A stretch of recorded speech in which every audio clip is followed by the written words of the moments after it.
Yes, guys, welcome back to the LG Fitness Podcast. I hope you are doing well. I hope you've had a great week and I hope you've enjoyed the lovely weather that we've had this week. I say that now, but it is absolutely pissing it down outside right now. I think September tends to do this. It tends to give you like 1 week of good weather and it sucks you into thinking, maybe the summer's just going to stay with us a little bit longer. And then out of nowhere, it just comes along and fucks you. And that is exactly what is happening right now because it is absolutely pissing it down, which is great. Summer's over, guys. Sorry to break it to you. Autumn is here and soon it will be winter and it will be -2 and we'll be hating our lives. But hope you have enjoyed the weather this week. I hope you've made the most of it because, like I said, it's all over now. Forget about it. So today I want to give you an update, as always, on my training this week. As I said, I would do a couple of podcasts ago.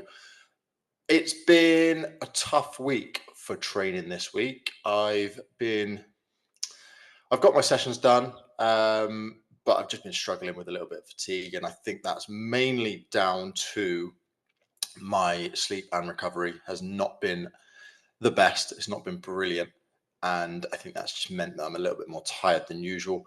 Like I said, I've got my sessions done, so I did lower body on Monday with some cardio afterwards, and then I did upper body on Tuesday. I moved a few things around, so I did cardio on Wednesday, and then I went for a run. I did some hill sprints yesterday. I'm recording this as of Friday, so yesterday, Thursday, I did some hill sprints, and then today I've just got back from my full body session, which absolutely kicked the ass out of me. I did some rear foot elevated split squats or Bulgarian split squats.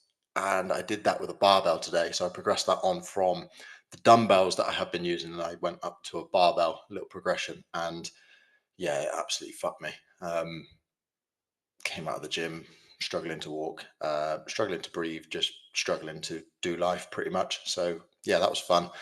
And probably not the smartest thing to do considering I've been feeling a little bit more fatigued. And I think the fact that I was using the barbell is slightly more fatiguing than using dumbbell. Obviously, you've got the barbell, sorry, sort of compressing down on your spine and stuff. So that's a little bit more fatiguing than the dumbbells. So I probably should have just stuck to the dumbbells, but hey ho, we live and learn.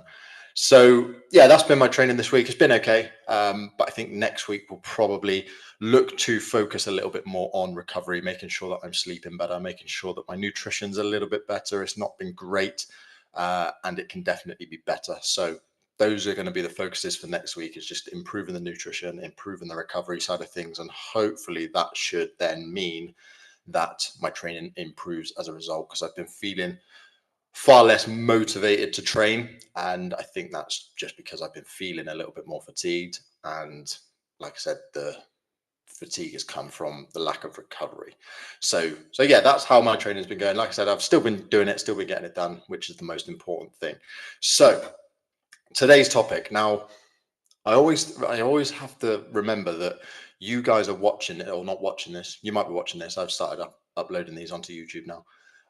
You're going to be listening to this knowing what the topic is already because I've written the title. I haven't written the title as I'm speaking this. I haven't written the title. I know what I'm about to talk about, but I don't know what I'm going to actually title the video. So I know that you're going to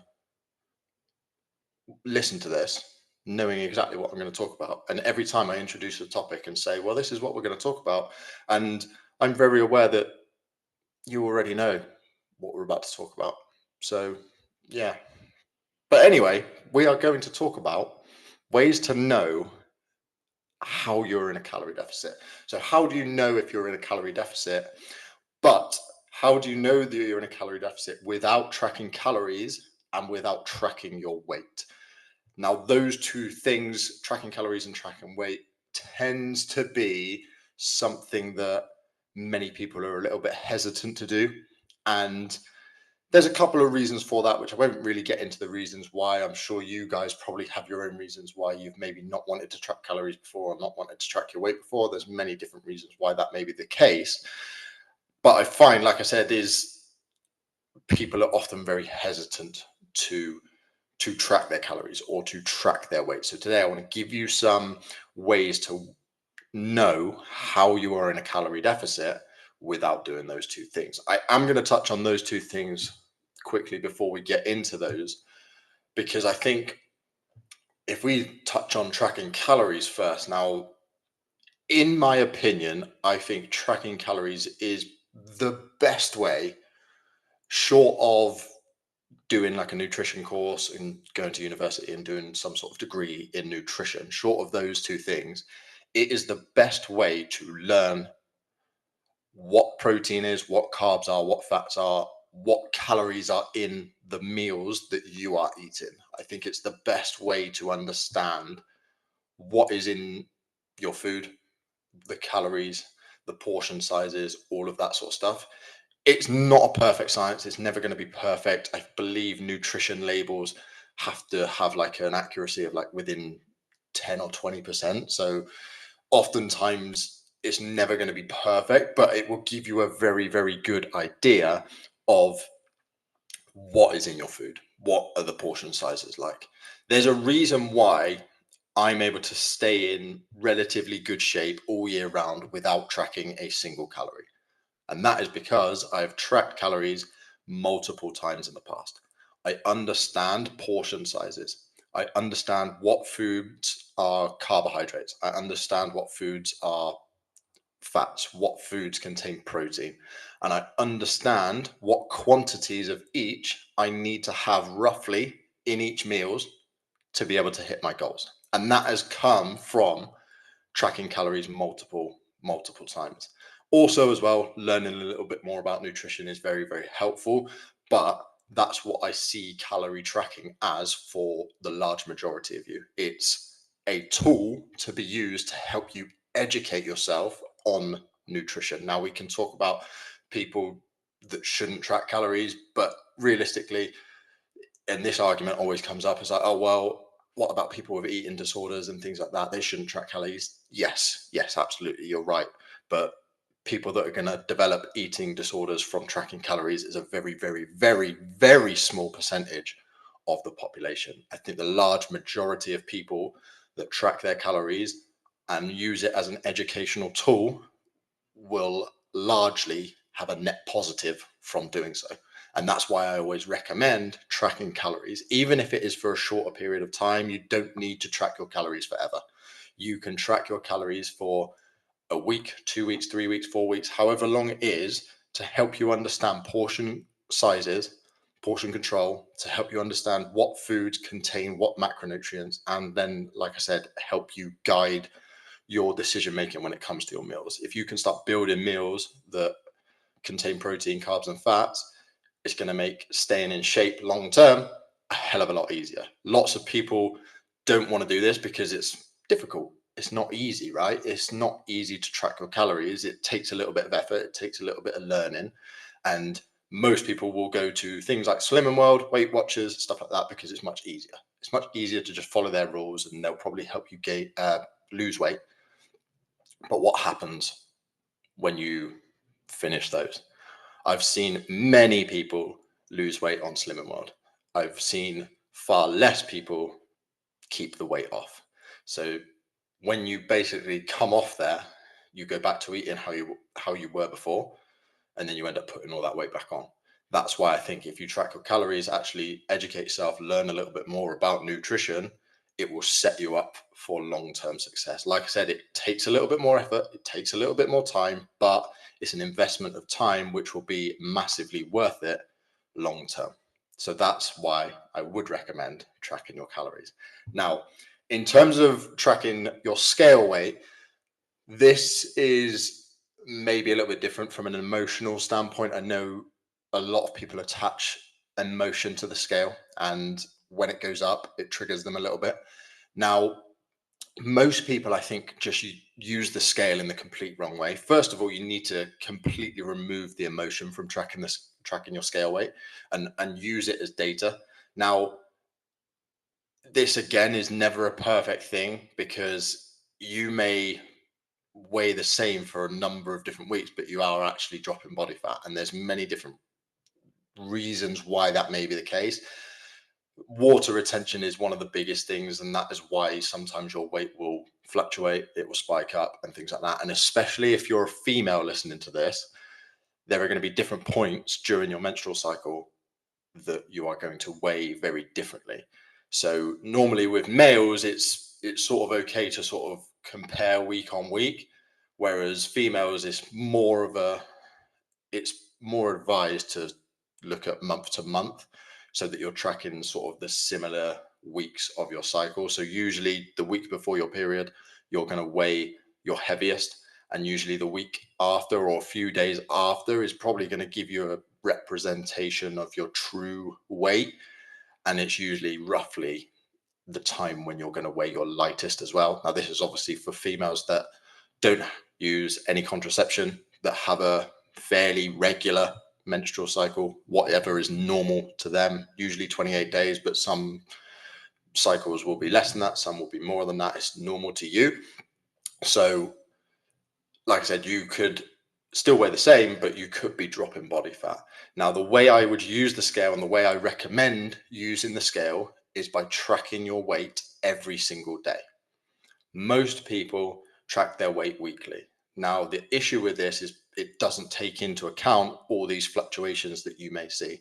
If you track your weight daily, you will notice it goes up, it goes down, regardless of whether you eat well, whether you exercise, whatever it is, it will go up or down almost randomly.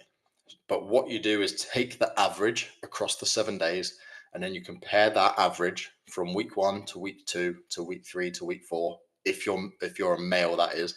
Obviously, if you're a female, you want to take your week 1 to your week 1. So it'd be like the first week of the month to the next week of the month, every 4 weeks roughly. And that's how I would use scale weight. Like I said, most people use it as a weekly thing, and it doesn't really take into account all of those fluctuations. And you might find that actually your average is down, but if you weigh yourself on a Saturday, for example, it might have gone up or it might be the same, and you don't really know. It doesn't give you a true representation of what your weight is actually doing throughout the week. So take an average and weigh yourself that way. So that being said, touched on calorie tracking, touched on scale weight tracking. I think both of those are very, very useful. I think they're very, very useful. And again, for the large majority of people, I would recommend tracking those things if you're serious about losing weight, if you're serious about getting in shape. Those can be very, very useful tools to help you understand whether or not you're in a calorie deficit, or to just sort of understand where you may be going wrong and how you can adjust things. All right. So, with that being said, let's get into, I've got 5 different ways that you can tell that you're in a deficit without tracking your calories and without tracking your scale weight. So the first one is the fact that you will be hungry. Hunger is a very good sign that you are in a calorie deficit. Now, you shouldn't be absolutely starving, ravenously hungry. If you are, then you are probably still in a deficit, yes, but you're probably in too much of a deficit or too big of a deficit. You should be experiencing a little bit of hunger. Now, ways which you can reduce your hunger is to eat lots of protein, high protein diet, eat lots of fruits, lots of vegetables, lots of volume foods, try and make your meals big, filling. That's going to help you reduce your hunger. Also, if you can try and keep your meal times fairly consistent, that's also going to be very, very helpful to manage hunger. And what that will do is you'll start to get hungry around meal times, which obviously makes things way more easier, because if you're hungry at say 6 o'clock and you eat your dinner at 6:30, then that's good, right? Because, all right, cool, I'm getting hungry, dinner's in half an hour, cool, I can ride that out. If you don't really have much of a structure and a routine around your meal times and you get hungry, then likelihood is you may then grab for stuff, which tends to be the stuff that you grab for tends to be slightly higher calories and things like that. So a little bit of hunger when you're dieting is absolutely normal. Ride that wave, get used to it, and appreciate that. That is a good sign that you are in a calorie deficit. If you never got hungry, then you would eventually just die of starvation. Your body gets hungry for a reason. It's to stop you from dying, essentially. It's to make sure that you don't undereat. From an evolutionary standpoint, it makes sense, right? If we were to never get hungry, then we just wouldn't eat and eventually we'd just die. So don't shit yourself if you get hungry. It's not the end of the world. You're not going to die. Ride the wave. Wait till your next meal or whatever it is, and you're going to be absolutely fine. Like I said, hunger is a very good sign that you're in a calorie deficit. So don't shit yourself about it. Okay, so number 2, and this one's a little bit of a, again, there's a little bit of a caveat to this one. So number 2 is energy levels. Now, if you're in a calorie deficit, you should, if you're dropping body fat and you're doing it in the right way, you should experience slightly improved energy levels. Now, you might be thinking, well, I'm eating less calories, so I'm in an energy deficit, so surely I would feel tired. Now, yes, if you are already very lean and you're in a calorie deficit, then yes, you're probably going to find that your energy levels are a little bit lower. If you've got a decent amount of body fat to lose, then you're probably going to feel more energized, especially if you're eating good quality nutrition as well. So if you're eating good quality foods, again, like we spoke about, it's those foods that are high in protein, fruits, vegetables, lots of vitamins, lots of minerals, lots of nutrients, all of those sorts of stuff, then you're going to be able to use those foods much better, and you're going to feel like you have a little bit more energy, especially if you're dropping body fat as well, because then you're going to be lighter on your feet. You're going to have less weight to be carrying around with you. So your energy levels should be improving. And again, similar to the hunger side of things, if your energy levels are really low, if you are tired all the time, if you don't have the energy to do things, then again, I think you're probably in too big of a deficit. So you need to look at eating a little bit more, because what tends to happen is people create this massive deficit. They feel tired, they're hungry all the time, and then they end up binging, eating all of those calories back, and either not losing weight or putting on weight. So energy levels should be improving a little bit. They should be getting better. Like I said, if you are already very lean and you're trying to get to like that next level of leanness, then yes, potentially your energy levels are going to come down. Your body's going to try and fight against you a little bit. But if you've got a lot of body fat to lose and you are dropping body fat consistently, then your energy levels should be improving. So number 3 is your clothes are fitting looser, or they're fitting better. So if you find that that pair of jeans that you've had in the cupboard for ages that you haven't fit into for a few years now, if you find that you can put them on and you can actually get into them and you can do the button up for the first time in a few years, chances are you are in a deficit. If your t-shirts are starting to feel a little bit looser, a little bit baggier, perhaps you've gone down a dress size, perhaps you've gone down a waist size, whatever it is, then chances are you're in a deficit. And this is where scale weight may not tell you this. This is where having different forms of measuring or different forms of tracking is very, very useful, because scale weight can stay the same, but your clothes can be fitting better, which, if you're not tracking that, if you're not really paying attention to the fact that your clothes are fitting looser, then you might think, oh, well, it's not working because my scale weight's not got down. But if, like I said, your clothes are getting a little bit looser, then chances are you are dropping body fat. It's just maybe not reflecting on the scale. So clothes are fitting better, clothes are fitting looser. You're starting to fit into those jeans, those dresses that you've not worn for a little while. Chances are that you are in a deficit.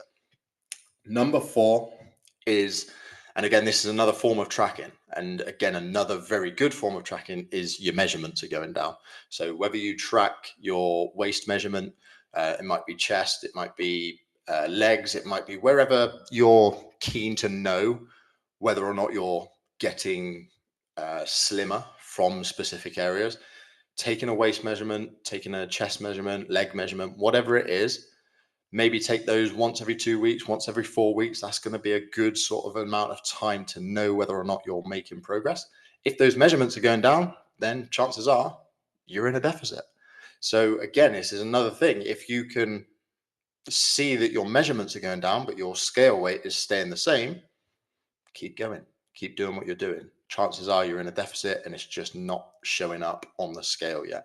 Eventually, it will show up on the scale. And I know we're speaking about ways to tell without the scale, but I think just touching on it as well, this is where the scale has got limitations, and try and track other things. So measurements are going down. So usually just take a waist measurement and update that every 2 weeks, every 4 weeks. Again, it depends on how much body fat you have to lose, how lean you already are, and things like that. But measurements are very, very helpful. They're fairly easy to do, especially if you've got maybe a friend or a partner that can help you out and take those measurements.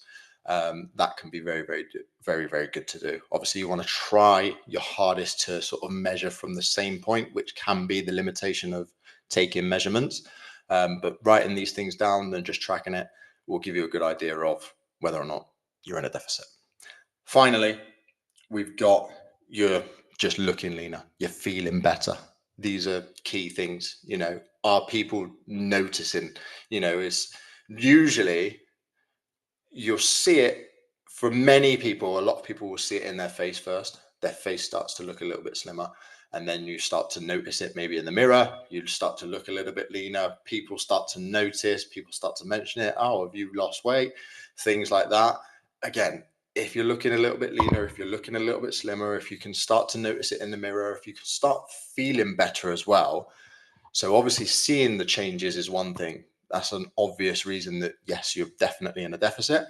If you're starting to feel better as well, if you're actually looking and you're feeling, yeah, I'm feeling myself. Yeah, I'm feeling good. Chances are you're in a calorie deficit. So keep going. So those are my 5 reasons. So I'll run through those again. So number 1 is you're hungry. Not ravenously hungry. This is the key. You don't want to be ravenously hungry. You don't want to be starving. You don't want to be constantly thinking about food. If you are, then I think your deficit is too big. You want to make that deficit a little bit smaller, try and eat a little bit more. If you're getting like a little bit of hunger throughout the day, absolutely fine. You're not going to die. Keep going. It's a good sign that you're in a calorie deficit. The second is your energy levels. And again, very similar. You don't want your energy levels to be absolutely through the floor. But if you've got a lot of body fat to lose and you're starting to lose body fat, then you should see a slight improvement in your energy levels. Now, I know you're in a calorie deficit or an energy deficit, so you may think, oh, well, no, I should be a little bit tired. And you might experience a little bit more tiredness. But overall, you should be feeling better. Your energy levels should be a little bit better. Third is that your clothes are fitting better, so they're fitting a little bit looser. Like I said, you've maybe gone down a dress size. Perhaps you can wear those pair of jeans again that you haven't worn for a few years. Again, that's another good sign of progress. Fourth is that your measurements are going down. So whether you take, like I said, a waist measurement, something like that, take them every 2 weeks, every 4 weeks, and just have a little check and see if those measurements are coming down. If they are, you're in a calorie deficit. Finally, is that you're starting to look and feel better. You can see that you're getting leaner. You can maybe see it in your face. People are starting to notice. People are starting to compliment you and saying, oh, well, what are you doing? How are you managing this?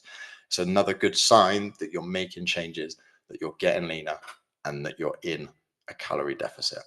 So I hope you guys enjoyed this episode. I hope it was useful. If you do have any questions that you want to go through, if you've got anything that you want to touch on, anything for the podcast, then please get in touch. Just let me know. I'm happy to answer anybody's questions that they have around health and fitness, nutrition, sleep, stress, training, whatever your questions are around health and fitness, getting in shape, building muscle, dropping body fat, whatever it is. Feel free to reach out. My Instagram is @LewisGrahamCoaching, or you can email me, lewis@lewisgrahamfitness.co.uk. You can also visit my website, www.lewisgrahamfitness.co.uk. But I hope you enjoyed this episode, and I look forward to seeing you in the next one. Take care.